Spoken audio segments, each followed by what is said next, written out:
Hi boys and girls, I'm Rosemarie, and today I'm going to be guiding you through painting this cute little shark. And as everyone knows, it's Shark Week soon, or it is. It seems to be on TV all the time, and that's why these were chosen for you to paint. So you can do this any way you want. Excuse me. I will show you how I did it, and it may give you some ideas, but remember, you are the artist, and it's up to you how you want to paint it. So don't do the little areas first. We always do the big areas first. So we could start out with the white on the bottom and then the gray on the top. So that's how I'm going to start mine. So you should have a little bowl for water to wash your brush and cover your table where you're sitting. You don't want to get paint on anything. Well, the paints are all non-toxic, so you don't have to worry about them, but sometimes they might be hard to get out of different surfaces. You should always have a paper towel to dry your brush on. And you really don't need a palette. I have a palette because I work from these big bottles, but you have the strips that you picked up at the library. So I'm going to start with the white, and you have two brushes, and you could use the little larger of the two brushes. And I'm going to do this belly area under the shark. See? Now, I looked at sharks on TV, I looked at them online, and they can be different colors. But right now I decided to do this black and white shark. So I'm going to pick up some of the white paint, and don't put a lot of paint in your brush. And you want to pull it out as far as it'll go. Don't glob it on, and then it won't dry. Put it on, pull it out. Don't dip for more paint in your brush until you run out of the paint that is in your brush, because then your paint won't dry. If you put it on properly, it dries very, very fast. So you just kind of make like an oval on the bottom. There's no right or wrong. You can make it big, you can make it small. And again, I'll show you this one that I did. Okay, I went almost to his tail and up to his mouth. And the teeth are also going to be white, but I think we'll leave that for after we do the pink. It might be easier to do with the smaller brush. After we do the pink, we could do the teeth right on top of the pink that we put down. So we put the pink down first, and then we can put the white on top of it. So nice and smooth. And when you wash your brush, don't bang them on the bottom of the bowl. Swish them in the water, and then dry them on the paper towel. I do it twice to get the paint out, and I dry it. You don't want to go from the water to your next color, because your paints will run down your piece, and then that's what ruins your piece. So now I'm going to do the gray, and I'm going to do the gray over everything except maybe the inside of the mouth. But if it gets in that area, it's okay, because one color covers another, so you really don't have to worry about it. So now I'm picking up, this is the gray that I gave you. Okay, so you're going to put the gray on almost all of the rest of the piece. Nice and smooth.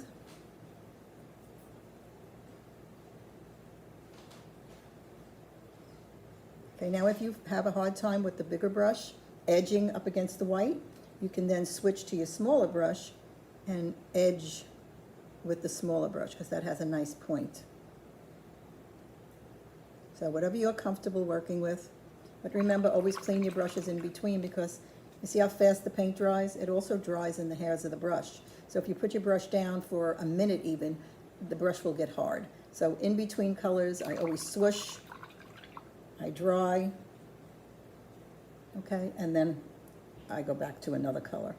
All right, so let's go back to the gray. I'm going to try to put it on with the bigger brush.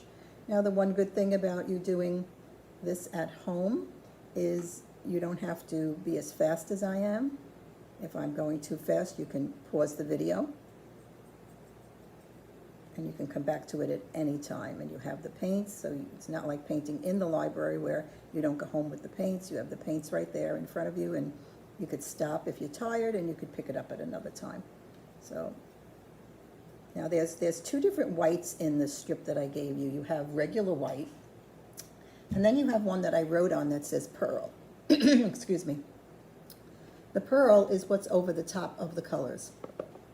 So, excuse me, we're going to do that last. So right now I'm just going to continue to do the gray.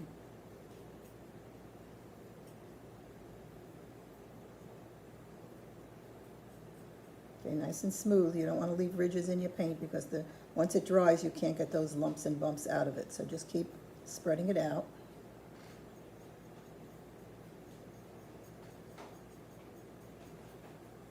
So I always spread it out as far as it'll go, and then I dip for more paint. Oops, see, now I got a little bit on my gray. Now, if you wipe it right away, it does come off. That's why I should have a paper towel handy, a little water, and then if not, I'll go over it later. I got most of it off, and then if it doesn't all come off, I'll go over it with the white again. So now I'm hoping that some sections are dry, that I can then maybe pick it up by this fin.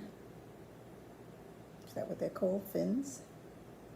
Okay, you probably know better than I do. And go over his eye, because I think I put a note in there, or I don't know if I did or if I didn't. The eyes can be done with a marker, a black marker. We'll do that at the end, but just make sure that your paints are dry before you do that. And you can work with markers on top of the paints with any colors you want. Say you wanted to put flowers on him, make him, you know, like wild looking.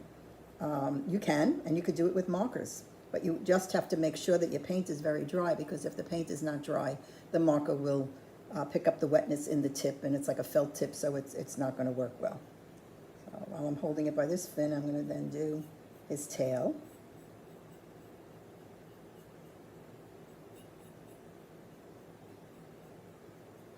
And now I should be dry enough up here that I can hold it up here and turn him upside down and get the rest of his tail underneath.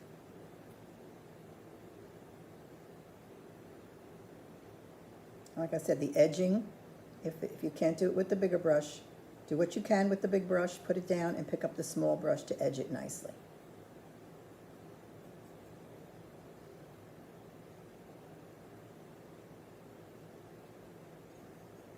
Okay, so I don't have to be as perfect as you. I just want to show you how to go about this. So I'm going to move on here. I think I've got pretty much of it coated. But like I said, make sure there's no white showing, the little white spots through your gray. So go back and double check it and look at it from all different angles. Okay, now that's the gray without the pearl on it. Now you may choose to leave it like that. I just thought the pearl kind of made him look like he's underwater. But like I said, it's your piece, and you can do whatever you'd like. I'm going to go back in now, and I'm going to do the white, the pink. We'll do the pink next. Now the pink is very sharp pink. If you think it's too bright, the pink, I mixed mine with a little bit of white just to tone it down a little bit.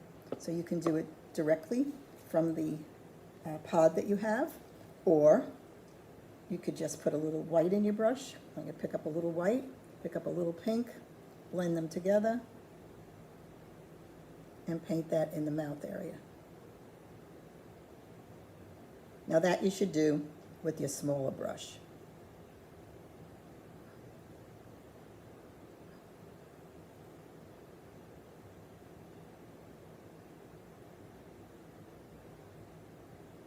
I'm going to have to go back with my gray because I didn't go down close enough with the gray.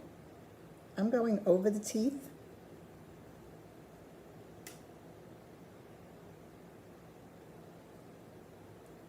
White, pink.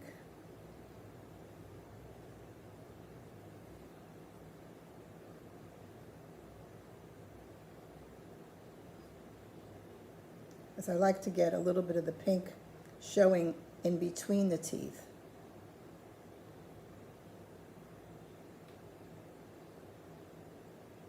All right, now I did the pink, but the gray is not all the way down, so I'm going to wash my brush, and I'm going to go back with the gray with the small brush and edge it a little bit better.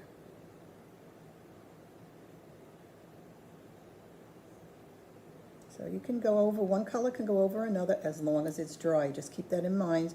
Don't try to put a wet color over a wet color because they'll smear together and you'll get like a muddy color in between. So your colors need to be dry. And the small brush edges it nicely. I just edge it in there with the small brush.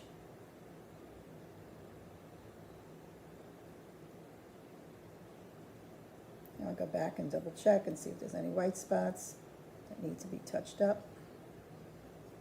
And you go back and you spot check it all the time because I see little white areas that I didn't get. Now let's see what we're going to do next. Okay, so if you have a toothpick, it probably would work well to go back in. And with the toothpick, I don't know if it would work with the back end of the brush, because we could work with the back end of the brush also. But I think a toothpick would be better. And you take your brush, I think your larger brush handle, you could do with this, and put the teeth on with the back end of the brush. See how this goes on.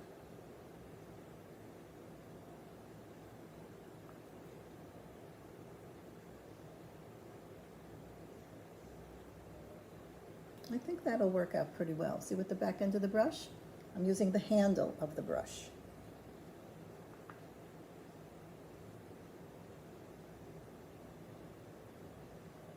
And they look like teeth. And that allows the pink to show through. Whoops. It allows the pink to show through the teeth, and you get to see inside of the mouth. Look at that. Isn't that cool? Don't they look like teeth? And I did that with the handle of the brush. You dip into the white, you dip into the, and now that will take a while to dry, so just watch you don't smear it. If I was you, I would put it aside, let it dry, and then come back to it. You could always pause the video, like I said, and then come back to it. Okay, I think that works out much better than the way I did it on this one. This looks really like teeth, and this doesn't look as much like teeth, because this one I painted solid, and this one I did individual, so it really looks like teeth. Got that? Okay. So now I want to show you how I put some color on the piece. Now you have the blue and the light turquoise colors. This one and this one. Now you're not painting these colors on the piece because we want to keep the gray showing. So what you want to do is you want to put water in your brush. Normally I tell you don't, but you're going to put water in your brush. Put water in, pick up a dot, like say of the blue, with a little bit of water, blend it together, and streak some color over him, like so, and wipe it back with your paper towel. You see what I did there? I just put a little streaked color over him, and like it's really, really nothing in the brush, nothing. And then I did the same thing with the turquoise color. I picked up a little bit in the brush, blended in the hairs of the brush, and it's just a little bit of color just to give him some colors of the ocean, reflection of the water on his body. And you don't have to do this if you don't want to. And then I wipe it back with the paper towel while it's still wet, and it streaks some color. See the, I don't know if you could really see that, the color that I streaked into it. Okay. All right, and then, okay, so that you have a lot of color, and you could do whatever you want with the colors after. You could use them to paint on anything. They're water-based acrylics, and they could be, you could paint on canvas with them, you could paint on material, you could paint on wood, you could paint on terracotta flower pots. If you go to Home Depot or Lowe's or any craft store, I guess Michael's would have them, and they have those little terracotta pots that you put plants in. You could paint with these acrylics on the outside of that too, and then you should seal it. Okay, so now what I'm going to do is I'm going to show you with the pearl, and the pearl is a very, very, very thin coat of pearl. And again, I don't even know if I have any pearl in here. We'll see what I can get out of it. I put a little water in the brush with the pearl. Yeah, I have some pearl here. I put a little water in the brush because I want it very thin. And then I'm going to paint the pearl very lightly over the whole piece. And you don't have to do this if you don't want to.